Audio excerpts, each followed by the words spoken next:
राधे राधे। जय श्री कृष्णा। ममता की पाठशाला में आपका एक बार फिर से स्वागत है। आज हम पढ़ेंगे आरपीएससी जो ग्रेड फर्स्ट है उसका प्रथम प्रश्न पत्र। आरपीएससी ग्रेड फर्स्ट का प्रथम प्रश्न पत्र है। उसके अंदर साइंस का जो टॉपिक है वो है नियंत्रण एवं समन्वय। नियंत्रण एवं समन्वय उसके बारे में अध्ययन करेंगे। नियंत्रण यानी कि हमारा जो बॉडी है, शरीर है, उसके ऊपर नियंत्रण किन किन का रहता है। तो नियंत्रण और समन्वय में दे रखा है आपके अंतःस्रावी ग्रंथियां। कुछ ग्रंथियों के बारे में दे रखा है। अंतःस्रावी ग्रंथियां, अंतःस्रावी ग्रंथियां क्या होती है? ऐसी ग्रंथियां होती है जिनके जो स्राव होते हैं यानी कि जो हार्मोन्स होते हैं, उन हार्मोन्स को वो रुधिर के अंदर बिना नलिका की सहायता से सीधे ही स्रावित कर देती है। मतलब इसमें नलिकाएं नहीं होती है। अंतःस्रावी ग्रंथियों में बिना नलिका की सहायता से ये अपने जो भी उत्पाद बनते हैं, हार्मोन्स बनते हैं, उनको सीधे ही रुधिर में डाल देती है। इसलिए इनको बोलते हैं अंतःस्रावी ग्रंथियों को नलिका विहीन ग्रंथियां। नलिका विहीन ग्रंथियां यानी कि बिना नलिका की सहायता से ये रुधिर को वो अपने हार्मोन्स का स्राव रुधिर में कर देती है। तो नियंत्रण और समन्वय में अंतःस्रावी ग्रंथियां पढ़ेंगे और उन ग्रंथियों के द्वारा स्रावित कुछ हार्मोन्स है, उन हार्मोन्स के नाम पढ़ेंगे। क्वेश्चन क्या आता है कि ग्रंथि देती ग्रंथि का हार्मोन, या हार्मोन का नाम देकर पूछ जाएगा ग्रंथि का नाम, या हार्मोन्स देकर उसका कार्य या उसका प्रभाव की उनका क्या प्रभाव होता है। तो कुछ मुख्य मुख्य ग्रंथियां पढ़ेंगे और उनके हार्मोन्स के नाम पढ़ेंगे और उन हार्मोन्स का क्या कार्य, क्या प्रभाव है, उसके बारे में अध्ययन करेंगे। तो सबसे पहली जो ग्रंथि है वो पीनियल ग्रंथि। कौन सी ग्रंथि है? पीनियल ग्रंथि। पीनियल ग्रंथि। पीनियल ग्रंथि से जो हार्मोन स्रावित होता है वो है मिलेटोनिन हार्मोन। हार्मोन का नाम है melatonin. Melatonin hormone. Melatonin hormone. और इस हार्मोन का प्रभाव या जो कार्य है वो है ये नींद में सहायक होता है। व्यक्ति को क्या करता है? नींद में सहायता करता है। नींद में सहायक। नींद में सहायक। नींद में सहायक है ये।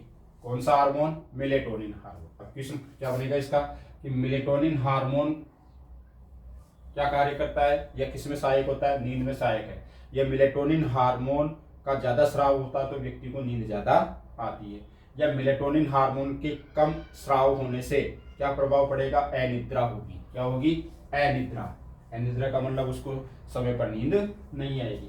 तो पीनियल ग्रंथि, पीनियल ग्रंथि से हार्मोन जो स्रावित हो रहा है वो है मिलेटोनिन हार्मोन और ये क्या है? नींद में सहायक होता है। क्या है? नींद में सहायक होता है। इसका प्रभाव कम है तो अनिद्रा, और ज्यादा स्राव हो रहा है तो उसको व्यक्ति को ज्यादा नींद आती है। एक ग्रंथि है पीयूष ग्रंथि। कौन सी ग्रंथि है? पीयूष ग्रंथि। पीयूष ग्रंथि। पीयूष ग्रंथि से जो स्रावित हार्मोन है वो है पिट्यूराइन हार्मोन। हार्मोन का नाम है पिट्यूराइन। पिट्यूराइन हार्मोन। और पिट्यूराइन जो हार्मोन है वो वृद्धि में सहायक होता है। पीयूष ग्रंथि द्वारा जो स्रावित हार्मोन है पिट्यूराइन हार्मोन, ये होता है वृद्धि में सहायक। वृद्धि में सहायक। वृद्धि में सहायक होता है। कौन सा हार्मोन? पिट्यूराइन हार्मोन। कौन से ग्रंथि से स्रावित होता है? पीयूष ग्रंथि से। अब पीयूष ग्रंथि से जो हार्मोन स्रावित हो रहा है पिट्यूराइन हार्मोन, अगर ये कम स्राव हो रहा है, इसका कम मात्रा में निर्माण हो रहा है तो व्यक्ति की जो लंबाई है वो सामान्य से कम रह जाती है। और अगर इसका स्राव ज्यादा हो रहा है तो वृद्धि जो है सामान्य से ज्यादा हो जाती है। मतलब व्यक्ति या तो बौना रह जाएगा किसकी कमी से? पिट्यूराइन हार्मोन की कमी से। या जो लंबाई है उसकी सामान्य से ज्यादा हो जाएगी किसके हार्मोन के प्रभाव से? पिट्यूराइन हार्मोन के प्रभाव से। कौन सी ग्रंथि से स्रावित हो रहा है? पीयूष ग्रंथि से स्रावित हो रहा है।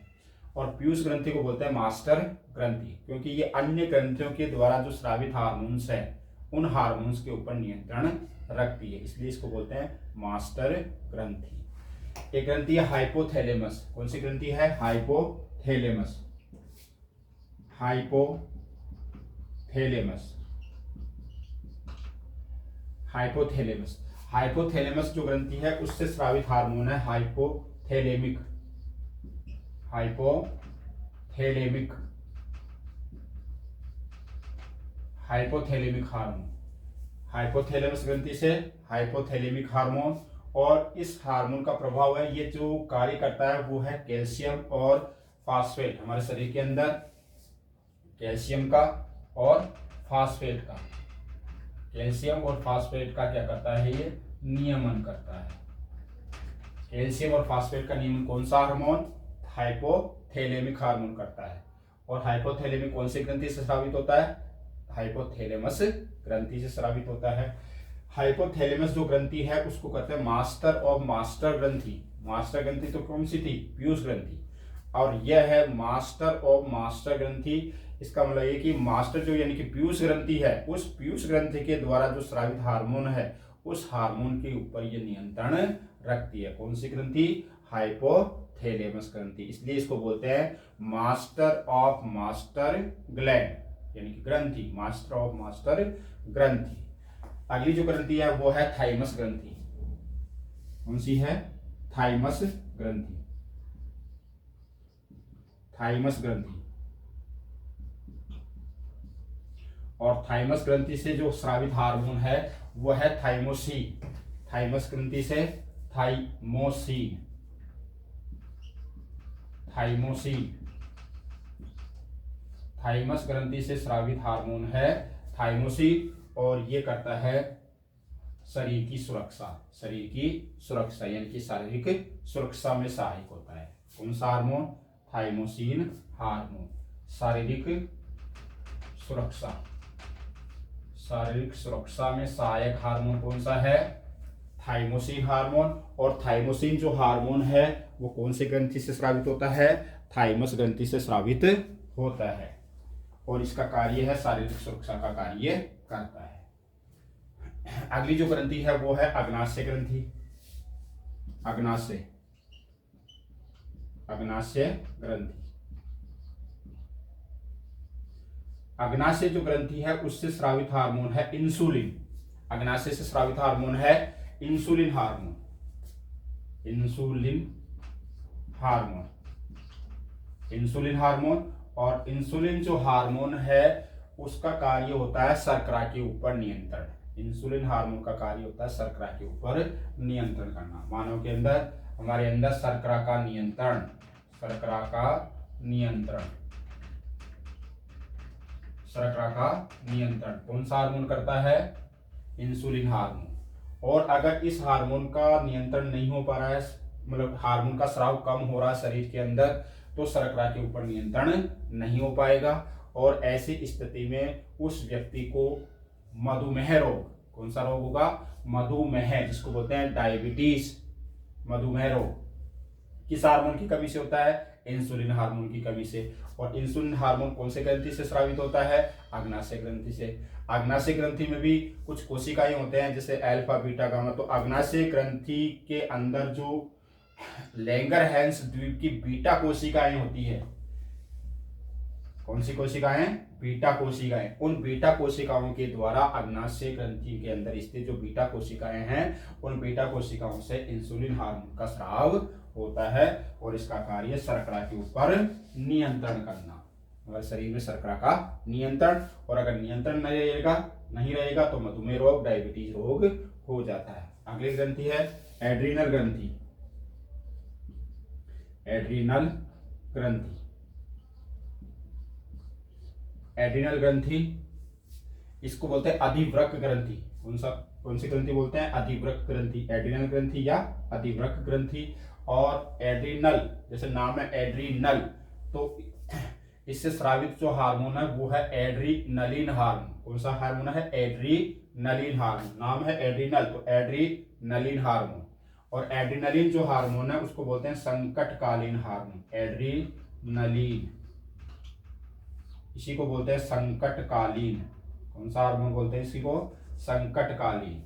और एड्रीनलिन जो हार्मोन है उसका कार्य ये मानव को या किसी भी जीव को विपरीत परिस्थिति, विषम परिस्थिति, विकट की परिस्थिति, विषम परिस्थिति, विपरीत परिस्थिति या विकट परिस्थिति का सामना करने के लिए व्यक्ति को तैयार करता है, उस जंतु को या किसी भी जीव को तैयार करता है। उसके सामने कोई विषम स्थिति आ जाती है, विकट परिस्थिति आ जाती है, संकटकालीन स्थिति आ जाती है, तो उस स्थिति का सामना करने के लिए जो उस व्यक्ति को तैयार करता है, उस स्थिति से लड़ने के लिए उस व्यक्ति को तैयार करता है, वो हार्मोन है एड्रीनलिन। कौन सी ग्रंथि से? एड्रीनल ग्रंथि से स्रावित हार्मोन है। एक हार्मोन है, एक ग्रंथि है वर्षण। कौन सी ग्रंथि है? वर्षण ग्रंथि। और वर्षण जो ग्रंथि है उस ग्रंथि से, ये मानव के अंदर, वो नर के अंदर होती है, नर ग्रंथि है, और इसके द्वारा जो स्रावित हार्मोन है वो है टेस्टोस्टेरोन।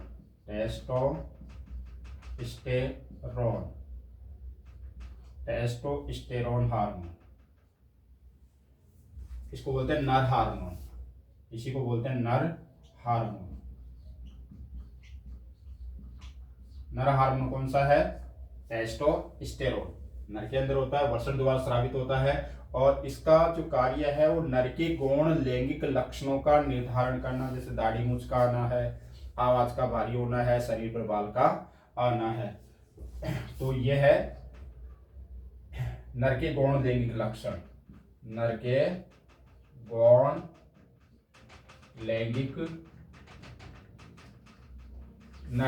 लैंगिक लक्षणों के लिए उत्तरदायी हार्मोन है। नर के गौण लैंगिक लक्षणों के लिए, लक्षणों का निर्धारण करता है, लक्षणों का निर्धारण कौन सा हार्मोन करेगा? टेस्टोस्टेरोन। नर के गौण लैंगिक लक्षणों का निर्धारण करने वाला हार्मोन टेस्टोस्टेरोन हार्मोन या नर हार्मोन कौन से ग्रंथि से स्रावित होता है? वर्षण ग्रंथि से ये स्रावित होता है। एक ग्रंथि है अंडाशय। अंडाशय ग्रंथि। अंडाशय ग्रंथि। अंडाशय जो ग्रंथि है उस ग्रंथि से दो प्रकार के हार्मोन स्रावित होते हैं। एक तो होता है एस्ट्रोजन, एक हार्मोन है एस्ट्रोजन, यह है मादा हार्मोन। मादा हार्मोन, मादा हार्मोन कौन सा है? एस्ट्रोजन। और एक होता है प्रोजेस्टेरोन। प्रोजेस्टेरोन एक तो नर हार्मोन, वो मादा हार्मोन है, और एक दूसरा है प्रोजेस्टेरोन।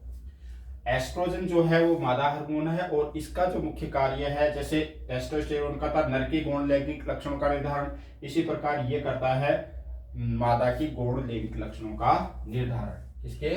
मादा की। ये तो तक करता था नर के, और ये करता है मादा के गौण लैंगिक लक्षणों का निर्धारण।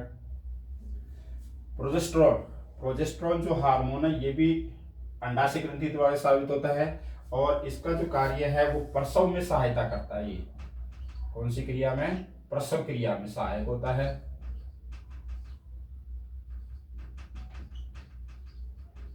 प्रसव क्रिया में सहायक, यानी कि जब मादा शिशु को जन्म देती है तो उस शिशु के जन्म में या उसके मादा गर्भाशय से बाहर निकलने में जो सहायक हार्मोन है वो है प्रोजेस्टेरोन हार्मोन, जो प्रसव में सहायक करता है, प्रसव में उसकी सहायता करता है। उस समय इसका स्राव ज्यादा होता है, और मादा योनि जो होती है उसको चिकना, लसलसा, चिपचिपा बनाता है, जिससे कि जो शिशु है वो आसानी से शरीर से बाहर आ जाए। कौन सा हार्मोन है? प्रोजेस्टेरोन। और एस्ट्रोजन करता है गौण लैंगिक लक्षणों का निर्धारण, जैसे आवाज का पतली होना, मासिक धर्म का प्रारंभ होना, स्तनों का विकास होना, ये सब मादा के गौण लैंगिक लक्षण है। और दूसरा है प्रसव क्रिया में सहायक हार्मोन है। और दुग्ध ग्रंथियों में स्रवण, दुग्ध का स्रवण,